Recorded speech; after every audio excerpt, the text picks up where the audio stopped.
او بیا ما مخبرو کې قبر ته ولاړ ډیر خلک لیدلی جاړي ولې جاړي زه ته تپوس کوم کنه ولې جاړي وای مور مې رانه بس داسې په غمونو تکلیفونو ډېرې سختې را سره تېرې کړې وګوره نن ما سره ګاډی دی نن زما بنګلم ده نن زما بچیم دی نن زه کامیاب یم کنه خو مور مې نشته کنه اوس خو شته کنه اوس ژوندی ده کنه ورشه اوس یې رضا که اوس یې خوشحاله که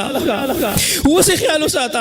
اوس وله اوښکې وچې که زموږ یو ملګری دی ډېر زیات خوشحاله و وایي مولانا ولې دومره خوشحاله وي بچي مې ډېره ښایسته خبر وکړه ماشوم دی خبره یې ډېره ښایسته وکړه ما وایي څه خبرې وکړه وایي بابا جانه د قیامت ورځ به سخته ورځ وي که نه نفسي نفسي څوک به د چا په کار نه راځي خو ما ته ځای معلوم دی زه به هلته پټ شم وایي ما چې بچې چېرته به پټ شي ما ورته ما ته چې بابا جانه زه به د مور د قدمونو لاندې پټ شم ښه الجنت تحت اقدام الامهات جنت د مور د قدمونو لاندې دی تا خو دنیا کې خپل جنت خپه کړی دی تا خو دنیا کې خپل جنت خپه کړی دی تا خو د بې حیايي او فحاشۍ داسې اور بل کړی دی څه ووایم که دا اور مړ شي الله سره تعلق لازمي دی حیا لازمی ده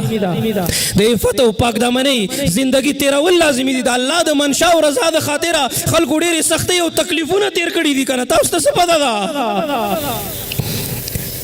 لږ غونتې ټیم میلاو شي که نه وګورئ د خپلو مشرانو تاریخ وګورئ مطالعه وکئ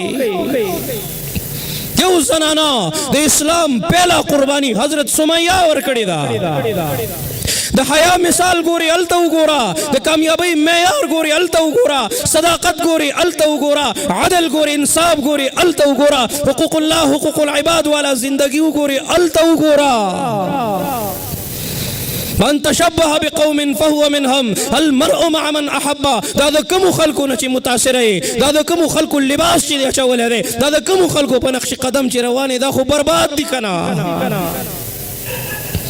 نن 57 اسلامي ملکونه دي څومره د بې بسۍ تصویر پیش کوي تاسو ته پته ده دومره غونتی اسرائیل دی دومره मुसलमाना उठ बांध कमर क्यों डरता है फिर देख खुदा क्या करता है सचल दर बांदिशे भेदे अगर नम हो तो ये मट्टी बड़ी जरखेज है साकी दे मुआशरे सुल्तान सलाहुद्दीन पैदा करे दे माँ बलवरस चिखे कड़ली बयान के मवे सुल्तान सलाहुद्दीन अयूबी रापास दे इकबल कबरना वर्षा दागी फलस्तीन द मजलूम मुसलमानानो पुख्तना होका دا غوی د پختنې څوک هم نشته دی د وړې ماشومې عزت لوټ شي بیا ټوکړې ټوکړې کړي ښه سبا بله ورځ جیل نه همداسې راخلاص شي ښه بیا بریتان ته وایي ګرځي که نه کم ځای نه به شي محمد بن قاسم چې د دغې ماشوم د حیا او عفت او ظلم پوښتنه وکړي